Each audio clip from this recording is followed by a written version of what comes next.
And welcome back, everyone, to Turnpike Takes here on Garden State Sports. My name is Andrew Hefner alongside Dylan Shaw. We are in prime March territory right now.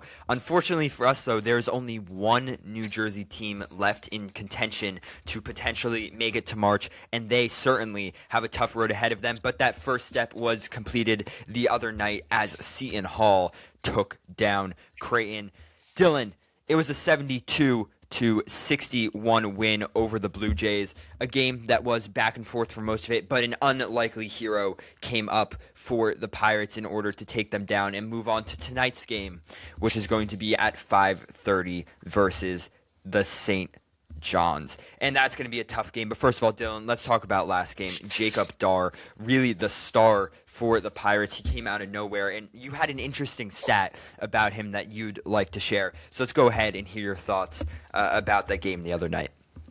Yeah, Dar was just fantastic. Coming off the bench, guy who comes in from Rice, um, first year with the program, averages two a game, senior, and he gets in and he's already starting off the game hot. He went 5 of 6 from the field, 2 of 3 from the 3-point line, 4 of 5 from the free throw line, and ended with 16 points. He's the first player in Big East history, either Big East history or Big East tournament history, to score more points than minutes played. He only played 15 minutes with under 6 shots. So he was incredibly efficient.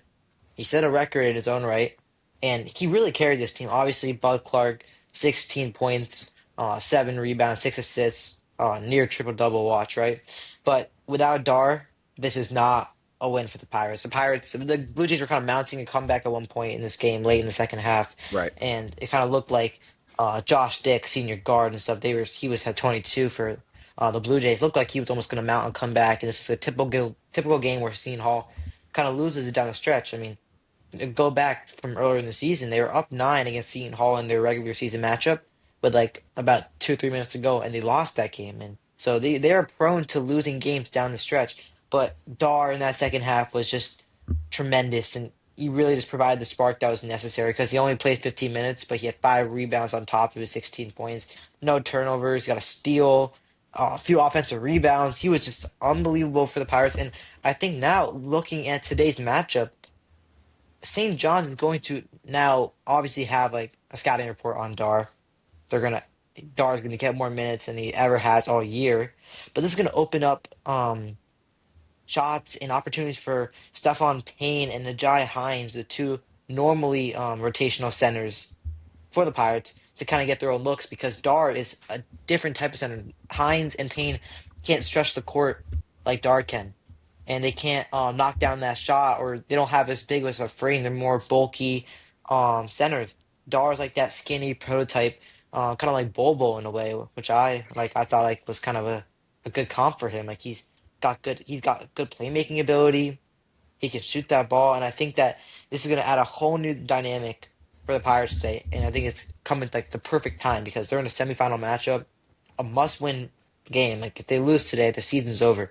There's our NIT Right. does not count. Like there's no March Madness for them if they lose today. Yeah.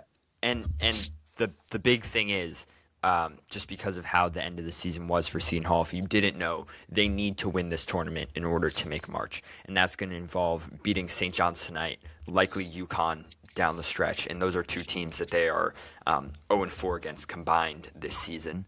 And the two losses to St. John's weren't particularly losses that you go home and you're like, wow, that was a terrible game to watch. That wasn't that didn't go well at all and stuff like that. Like those were games that Seton Hall was in for most of it. The most recent one towards the end of the season, or actually the last game of the season, is 72-65 loss, and then before that it was 65-60.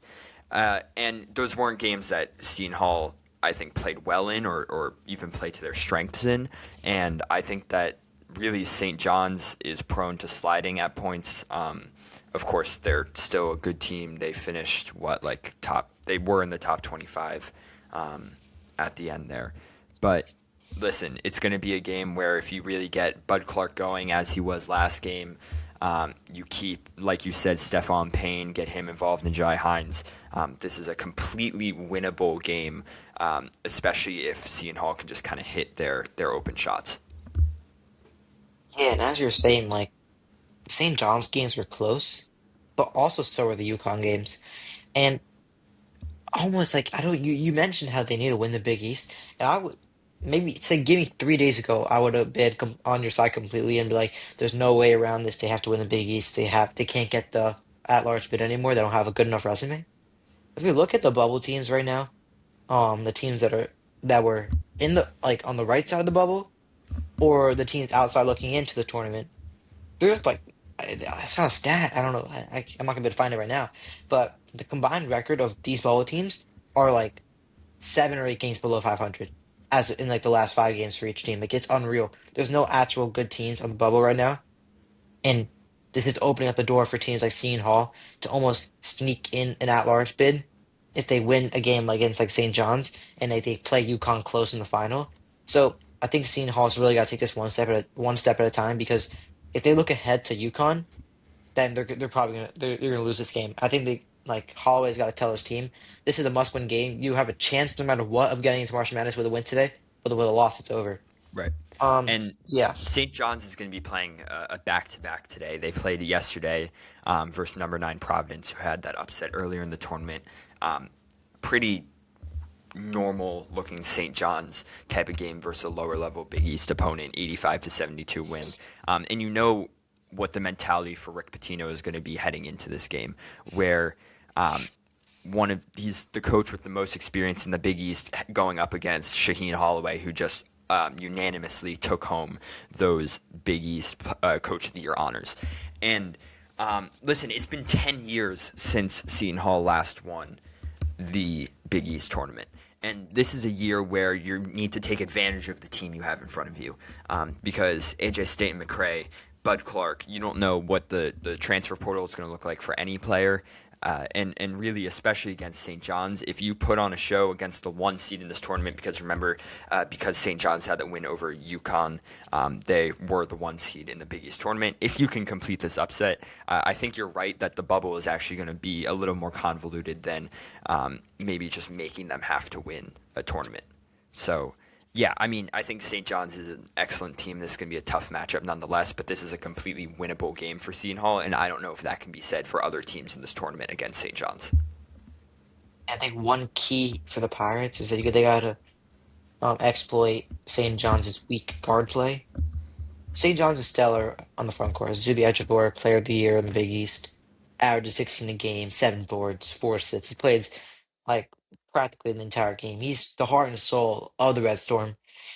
But you kind of like go down the roster. They brought in some guys like Ian Jackson from North Carolina to be their star point guard, star like 2 guard, but he's not. He hasn't performed well. Isaiah Sellers is I like him. I think he is a good player.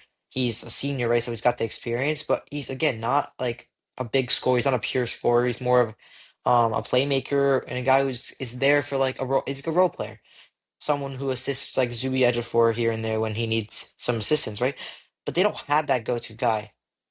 And I think if St. John's and sorry, Seton Hall can continue to score and make sure that they don't lose this game because of scoring, their defense is beyond good enough to hold this St. John's team to under their threshold of points that they normally score.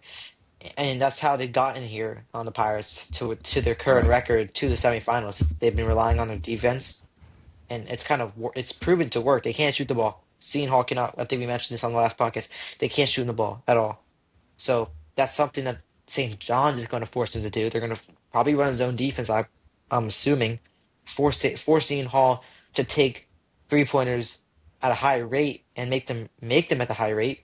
I think Seton Hall's got to do the same thing for St. John's. I think you got to make them take shots. Don't let them get in the paint because that's where they live and that's where they've gotten their record from. They lived in the paint. And you look back to St. John's as like losses in the non-con, like Auburn, Kentucky, Iowa State, Alabama, right? These games, like Alabama was high scoring in their own right, but Auburn, they only scored 74, Kentucky 66. Yeah. Their loss to Providence 71. When St. John's loses games, it's because they can't score the ball at a high rate. And you look back on those game tapes, it's because when 2 people collapse on Zuby Ejiofor, Ejiofor's going to kick it to a shooter, but they don't have the guys to make it. So Right. I really think Seton Hall's got to just And like I, narrow I down on think that. a big key as well is going to be out rebounding Seton Hall or St. John's because currently just kind of looking at the numbers for on the season. I mean, St. John's is putting up an average of 82 points a game, which is far more than most teams in the Big East and top teams in basketball compared to Seton Hall's 70. And we know how they shoot. But that defense is really the most important part. And what Shaheen Holloway said post-game the other day is, quote, "We're going to do what Seton Hall does. We're going to defend, play hard, and what happens from there happens from there." But he starts out with that defense and really making sure you're getting up on the glass. You're allowing Payne and Hines to get involved and stay involved for the whole game and really make sure that this St. John's team, one, doesn't get any second chances, but also that you're getting enough chances to take good shots and stuff like that. So, yeah. Defense is going to be huge. Steals, turnovers, forcing those turnovers against the Red Storm is going to be big as well. 9.2 steals a game and 5.6 blocks a game for Seton Hall this season. That is better than both of St. John's metrics there. But yeah, I mean, the St. John's ball movement is just absolutely superior. Their scoring is superior. They take more shots and they take better shots. So yeah, this is just going to be an all-around tough game. But like we've said throughout this recording so far, completely winnable if the game is played correctly from the Pirates. And make your free throws. In the two games where Seton Hall's played St. John's, and both obviously were losses. Game one, 11 for 20, 55% from the line. Can't win a game like that. You really can't, no matter who you play. St. John's in that same game, 21 for 30, 70%. That right there, they got to the line at a higher rate, and they made more. That literally won St. John's the game. Seton Hall Yeah. makes six more free throws. I mean, obviously things change like with that, but that's a game right there that they probably would have won. And in game two, they lost 72-65, just as you're saying, just a couple weeks ago. 13 to 22 for the Pirates, 59%. You have seen St. John's 18 of 27, 67%. Just like a little bit better and a little bit of and at the small margin of victory that St. Yeah. John's has won these games at, like that really is a key factor. So they And need to and knock down their free throws. right. And another big question is, if you're Shaheen Holloway, I think you have to be studying how the hell did UConn beat St. John's 72-40? Like Yeah. what went wrong in that game? What allowed such a crazy discrepancy? And I think you're going to want to kind of work with that UConn defense in a way and pressure St. John's the same way UConn did in that game, because that game, that was shocking to see that score for people across the country. You want to be able to replicate something like that tonight, because that was a shocking score. And you look at that game, and like Dylan Mitchell, one of their guards, 0 points, like 0 points, 0 for 4 from the field. Zuby Ejiofor only attempted 5 shots, and I know UConn's defense is elite. So is St. Seton Hall's. What they did, that game I did miss, but I'm almost certain they put two or three guys on Zuby Ejiofor, because then Bryce Hopkins, one of their guys who does shoot the ball at a high rate for the Red Storm, 3 for 14. Jostin Sannon, one of their guards, 3 for 10. Osai Sellers, 1 for 6.